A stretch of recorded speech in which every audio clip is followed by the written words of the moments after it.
கிறிஸ்துவுக்குள் அன்பானவர்களே, நம்முடைய ஆண்டவர் ரட்சகருமான இயேசுவின் வல்லமையான நாமத்தில் உங்களை வாழ்த்தி வரவேற்கிறோம். இன்றைய வேத தியான பகுதிக்கு வாசிய தெரிந்து கொள்ளப்பட்ட வேத வசனம் ரூத் 2 அதிகாரம் 12 வசனம். உன் செய்கைக்கு தக்க பலனை கர்த்தர் உனக்கு கட்டளையிடுவாராக.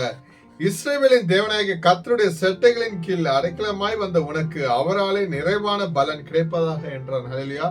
கிறிஸ்துவுக்குள் பிரியமானவர்களே, போவாஸ் ரூத்திடம் பேசும்போது, நீ உன் தாய் தந்தை உன் ஜென்ம தேசத்தை விட்டு உன் மாமியை பின்தொடர்ந்து முன்பின் அறியாத ஜனங்கள் வாழும் தேசத்தில் வந்து அவர்களோட வாழ தொடங்கினாய் என்றான். ஹல்லேலூயா. கிறிஸ்துவுக்குள் பிரியமான இந்த வசனம் ஒரு 3 காரியங்களை நமக்கு வெளிப்படுத்துகிறது. முதலாவதாக விசுவாசம் மற்றும் பற்றுறுதி.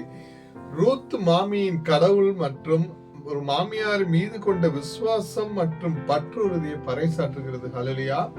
இறையருள், கடவுள் மனிதர்களின் அன்றாட விசுவாசத்தின் மூலம் எப்படி செயல்படுகிறார் என்பதை காட்டுகிறது. மூன்றாவதாக அந்நியரை ஏற்றுக்கொள்ளுதல். புறஜாதியாரான ரூத்தை கடவுளின் குடும்பத்தில் இணைப்பதன் மூலம் புறஜாதியரையும் உள்ளடக்கும் கடவுளின் திட்டத்தை நமக்கு குறிப்பிடுகிறது. ஹல்லேலூயா. கிறிஸ்துவுக்குள் பிரியமானவர்களே, நாம் எவ்வளவுக்கு எவ்வளவாய் உண்மை உத்தவத்தோடு தேவனுக்கு பயந்து வேதாகமத்தின்படி நடந்து தேவனுக்கு பிரியமாக அவருடைய செட்டையின் கீழ் நம்மை அடைக்கலம் புகும்போது தேவன் அவர் செட்டையின் கீழ் மறைத்து நம்மை பாதுகாத்து நிறைவான பலனை நமக்கு கொடுக்க வல்லவராய் இருக்கிறார். ஹல்லேலூயா.